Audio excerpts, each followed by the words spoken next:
ನಮಸ್ಕಾರ, very good morning. ಮಂಗಳವಾರದ ಬೆಳ್ಳಂಬೆಳಗ್ಗೆ news 18 ಕನ್ನಡದಲ್ಲಿ ನಿನ್ನೆ ನಡೆದಂತಹ ಬೆಳವಣಿಗೆ ಮತ್ತು ಇವತ್ತಾಗುವಂತಹ ಸುದ್ದಿ 30 ನಿಮಿಷಗಳಲ್ಲಿ 30 ಸುದ್ದಿ ನಿಮ್ಮ ಮುಂದೆ ಬರ್ತಾ ಇದೆ. ನಿಮ್ಮ ಜೊತೆ ನಾನು ಹರೀಶ್ ನಾಗರಾಜು.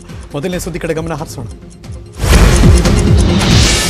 ಬೆಂಗಳೂರಿನಲ್ಲಿ ಬಿಬಿಎಂಪಿ ಕಸದ ಲಾರಿಗೆ 14 ವರ್ಷದ ಬಾಲಕಿ ಅಕ್ಷಯ ಸಾವನ್ನಪ್ಪಿದ್ದಾರೆ. ಹೆಬ್ಬಾಳದ ಹತ್ರ ಪೊಲೀಸ್ ಠಾಣೆ ಮುಂದೆನೆ ಸರಣಿ ಅಪಘಾತ ಸಂಭವಿಸಿತು. ಅಪಘಾತದಲ್ಲಿ ಬಾಲಕಿ ಅಕ್ಷಯ ಸಾವನ್ನಪ್ಪಿದ್ದಾರೆ. 4 ಜನಕ್ಕೆ ಗಾಯ ಆಗಿದೆ. ಯಲಹಂಕ ಸರ್ಕಾರಿ ಆಸ್ಪತ್ರೆಯಲ್ಲಿ ಬಾಲಕಿ ಅಕ್ಷಯ ಮರಣೋತ್ತರ ಪರೀಕ್ಷೆ ನಡೆಯಿತು. ಮರಣೋತ್ತರ ಪರೀಕ್ಷೆ ಮುಗಿಸಿ ಪೋಷಕರಿಗೆ ಮೃತದೇಹವನ್ನು ಹಸ್ತಾಂತರಿಸಿದರು. ತುಮಕೂರಿನ ಮಧುಗಿರಿ ತಾಲೂಕಿನ ಚಿಕ್ಕದಾಳವಟ್ಟ ಗ್ರಾಮಕ್ಕೆ ಅಕ್ಷಯ ಮೃತದೇಹ ಕೊಂಡೊಯ್ಯಲಾಯಿತು. ಇವತ್ತು ಚಿಕ್ಕದಾಳವಟ್ಟ ಗ್ರಾಮದಲ್ಲಿ ಅಕ್ಷಯ ಅಂತ್ಯಕ್ರಿಯೆ ನಡೆಯುತ್ತೆ. ನನ್ನ ಕೈಲಿ ಆಯ್ತಾ ಇಲ್ಲ. SLC ಬುಕ್ ಕೊಡ್ತಾರೆ ಅಂದ್ಬಿಟ್ಟು ಬೆಳಗ್ಗೆ ಹೇಳ್ಬಿಟ್ಟು ಹೋದ್ಲು. ಬುಕ್ ಕೊಡ್ತಾರೆ, ತರ್ತೀನಿ ಮಮ್ಮಿ ಇವತ್ತು ನಾನು SLC ಟ್ಯೂಷನ್ಗಾದ್ರೂ ಸೇರ್ಕಮ್ಮ ಅಂದರೆ, ಇಲ್ಲ ಮಮ್ಮಿ ನಾನು ಮನೇಲೇ ಕೂತ್ಕೊಂಡು ಓದ್ತೀನಿ ಅಂತ ಹೇಳಿದ್ಲು. ಇವಳು ನೆನ್ಸ್ಕೊಂಡ್ರೇನೋ ಆಯ್ತಾ ಇಲ್ಲ ಸರ್. ಏನಾದರೂ ಒಂದು ಮಾತ್ರ ಕೊಟ್ಬಿಡಿ ಅಪ್ಪ, ನಾನು ಕೊಡ್ದು ಬಿಡ್ತೀನಿ. ಸರ್ಕಾರನೆಲ್ಲ ತಿದ್ದಕ್ಕೆ ನಾವ್ಯಾರು ಸರ್? ನಾವೇ ಸೇಫ್ಟಿ ಆಗಿರ್ಬೇಕಾಗಿತ್ತೇನೋ ಅನಿಸುತ್ತೆ. ಇಲ್ಲೆಲ್ಲ ತಿದ್ದಕ್ಕಾಗುತ್ತಾ ಸರ್? ಇಲ್ಲೆಲ್ಲ ತಿದ್ದಕ್ಕಾಗುತ್ತಾ ಸರ್? ಹೋಗ್ಲಿ, ನಾವು ಹುಷಾರಲ್ಲಿ ನಾವಿರ್ಬೇಕಾಗಿತ್ತು.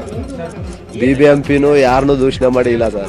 ಚಿಕ್ಕಪ್ಪ, ಈ ಸಲ ಎಕ್ಸಾಮ್ ಬಂದು ನಾನು 10ನೇ ಕ್ಲಾಸ್ ಆಗ್ತಿದ್ದೆ, ಚೆನ್ನಾಗಿ ಓದು ಪೈಲಟ್ ಆಗ್ತೀನಿ ಚಿಕ್ಕಪ್ಪ. ನಾನು ಪೈಲಟ್ ಅಂದರೆ ನನಗೆ ತುಂಬ ಇಷ್ಟ. ಎಲ್ಲ ಹೇಳೋಳು ಸರ್. ಆಮೇಲೆ ಎಲ್ಲ ಹೇಳೋಳು. ಐಬಿಲ್ ಟವರ್ ಎಲ್ಲ ಅಂದರೆ ತುಂಬ ಇಷ್ಟ ನನಗೆ. ಒಂದು T-ಶರ್ಟ್ಗಳು ತಗೊಳ್ಳೆ, ಬರೀ ಐಬಿಲ್ ಟವರ್ ಇರೋವಾಗ ತಗೊಳ್ಳೋಳು. ನೀವು ಹೊರಟೋಗ್ಬಿಟ್ಲು ಸಾರು, ಹೊರಟೋಗ್ಬಿಟ್ಟು. ಅಪಘಾತದ ಬಗ್ಗೆ ಹೆಬ್ಬಾಳದ ಶಾಸಕ ಬೈರತಿ ಸುರೇಶ್ ಮಾತಾಡಿದ್ರು. ಈ ಘಟನೆ ಕಾರಣರಾದವರ ವಿರುದ್ಧ ಕ್ರಮ ಆಗಬೇಕು. ಈ ಬಗ್ಗೆ ಸರ್ಕಾರಕ್ಕೆ ಹಾಗೂ ಬಿಬಿಎಂಪಿ ಒತ್ತಾಯ ಮಾಡ್ತೀನಿ ಅಂತ ಹೇಳಿಕೆ ಕೊಟ್ಟರು. ಅಷ್ಟೇ ಅಲ್ಲ, ಮೃತ ಬಾಲಕಿ ಕುಟುಂಬಕ್ಕೆ ವೈಯಕ್ತಿಕವಾಗಿ 2 ಲಕ್ಷ ಪರಿಹಾರ ಕೊಡ್ತೀನಿ. ಸರ್ಕಾರ ಹಾಗೂ ಬಿಬಿಎಂಪಿ ಕೂಡ ಪರಿಹಾರ ನೀಡಬೇಕು ಅಂತ ಆಗ್ರಹಿಸಿದರು. ಆದ್ದರಿಂದ ಇವತ್ತು ನಾನು ಸರ್ಕಾರನ ಮತ್ತು BBMPನ ಎರಡನ್ನೂ ಸಹ ನಾನು ಇವತ್ತು ಆಗ್ರಹ ಮಾಡಿದ್ದೀನಿ.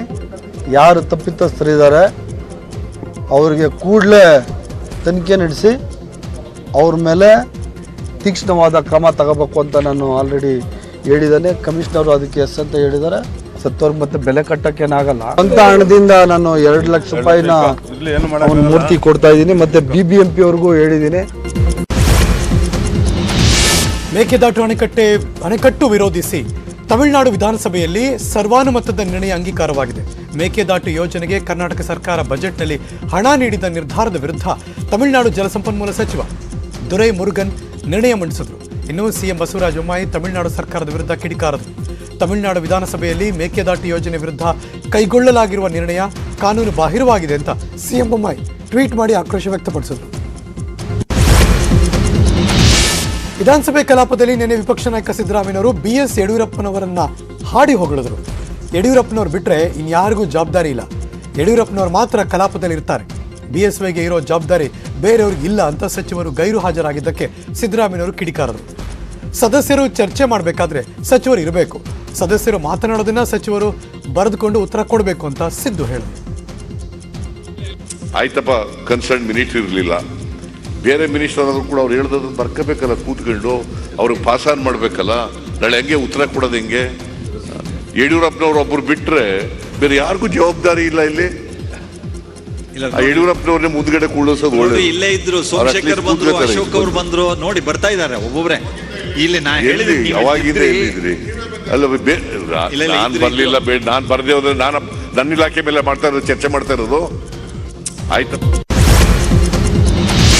ವಿಧಾನಸಭೆಯಲ್ಲಿ ಅನ್ನಭಾಗ್ಯ ಯೋಜನೆ ವಿಚಾರವಾಗಿ ಕಾಂಗ್ರೆಸ್ನ UT ಖಾದರ್, ಬಿಜೆಪಿ ಶಾಸಕ ಅರವಿಂದ್ ಬೆಲ್ಲದ್ ನಡುವೆ ಮಾತಿನ ಚಕಮಕಿ ನಡೆಯಿತು.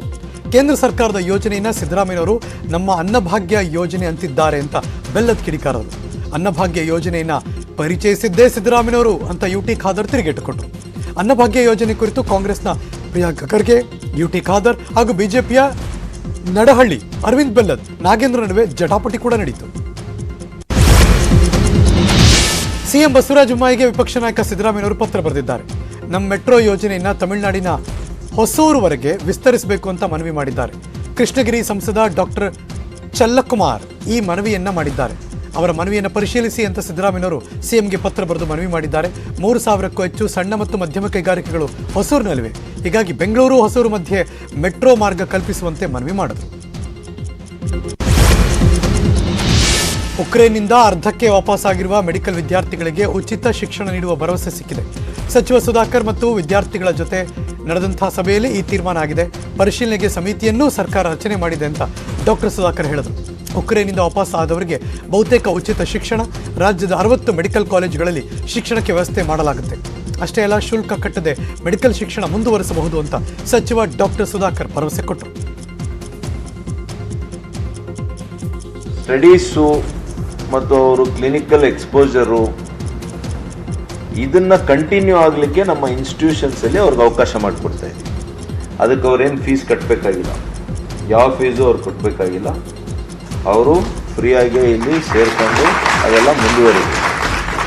ಅವರಿಗೆ ಪರ್ಮನೆಂಟಾಗಿ ಏನು ಸೊಲ್ಯೂಷನ್ ಮಾಡ್ಬೋದು, ಹೇಗೆ ಈ ಒಂದು ಬ್ಯಾಚಸ್ಗೆ ನಾವು ರಕ್ಷಣೆ ಮಾಡ್ಬೋದು ಅನ್ನೋದ್ರ ಬಗ್ಗೆ ಈ ಸಮಿತಿ ನಮಗೆ ವರದಿ ಕೊಡುತ್ತೆ. ಆ ವರದಿಯನ್ನು ಇಟ್ಕೊಂಡು, ಆ ವರದಿಯನ್ನು ತೆಗೆದುಕೊಂಡು ನಾವು ಮತ್ತು ಮಾನ್ಯ ಮುಖ್ಯಮಂತ್ರಿಗಳ ನೇತೃತ್ವದಲ್ಲಿ ಕೇಂದ್ರ ಸರ್ಕಾರ ಮತ್ತು NMC ಜೊತೆ ನಾವು ಮಾತಾಡ್ತೀವಿ. ಬಿಜೆಪಿಯವರ ಅಜೆಂಡಾ ಸಮಾಜವನ್ನ ಹಾಳು ಮಾಡುವ ಕೆಲಸ ಅಂತ ಮಾಜಿ ಸಿಎಂ HD ಕುಮಾರಸ್ವಾಮಿ ಕಿಡಿಕಾರದರು. ಸಮಾಜದಲ್ಲಿ ದ್ವೇಷ ಬಿತ್ತುವ ಕೆಲಸವನ್ನ ಬಿಜೆಪಿ ಮಾಡ್ತಾ ಇದೆ. ಇಂತಹ ಗುಣಗಳನ್ನ ತಲೆ ತುಂಬಿಸ್ಕೊಳ್ಳುವ ಅವಶ್ಯಕತೆ ನನಗಿಲ್ಲ. ಮಾನವೀಯತೆ, ತಾಯಿಯ ಹೃದಯವನ್ನು ಇಟ್ಕೊಂಡು ಜೀವನ ಮಾಡ್ತಿದ್ದೀವಿ. ಬಿಜೆಪಿಯವರ ತಿಳುವಳಿಕೆಯನ್ನು ಕಲಿಯೋ ಅಗತ್ಯ ಇಲ್ಲ.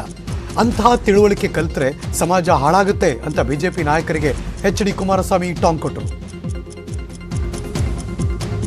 ನಾನು ಚಿಕ್ಕ ವಯಸ್ಸಿನಿಂದಲೇ ರಾಮಾಯಣ, ಮಹಾಭಾರತ, ಮಾನವೀಯ ಮೌಲ್ಯಗಳನ್ನು ಕಲ್ತ್ಕೊಳ್ತಕ್ಕಂಥ ವಿಷಯಗಳನ್ನೇ ನಾನು ಗ್ರಹಿಸ್ಕೊಂಡಿರ್ತಕ್ಕಂಥದ್ದು.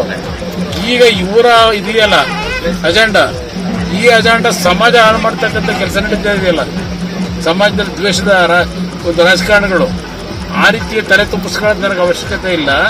ಮಾನವೀಯತೆ, ತಾಯಿಯ ಒಂದು ಹೃದಯ, ಅದನ್ನು ಹೃದಯದಲ್ಲಿ ಇಟ್ಕೊಂಡು ಜೀವನ ಮಾಡ್ತಾ ಇದ್ದೇವೆ ನಾವು.